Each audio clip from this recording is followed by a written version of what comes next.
Today we're here to hand over our newest lab machine to the University of Maine. The thermoformer is traditionally used to make plastic.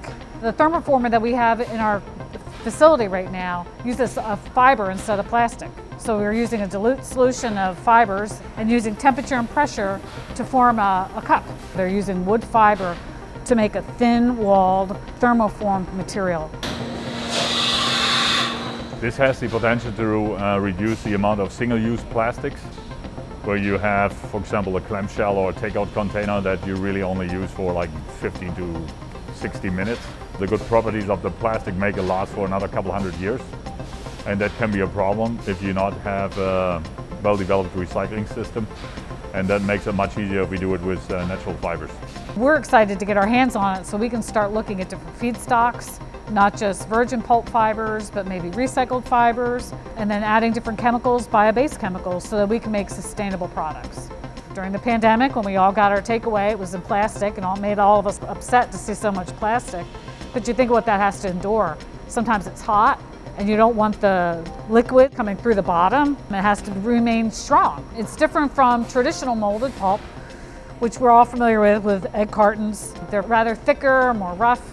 Thermoforming makes a thin-walled material that's smooth on both sides. You could readily see how this could replace a plastic product and be a little bit higher end.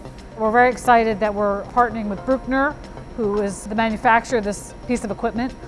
We're really excited to work with them, which is why they came to the University of Maine, because they needed that knowledge of fiber. The main thing that draws us here was the excellent reputation that the University of Maine has in the paper pulp industry. And that's why we put the first of these lab machines into the University of Maine.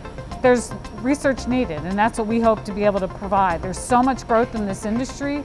We've heard numbers about the potential market is $315 billion with a B, with the amount of plastics that could be replaced with fiber, but you need the right recipe, so to speak, to make that happen. The holy grail for us would be to have a replacement of a yogurt cup, because there you have all the challenges with the moisture, shelf life, oxygen permeability. So there's a lot of challenges in a simple yogurt cup. If we can make that out of natural fibers molded, that would be a very, very impressive achievement.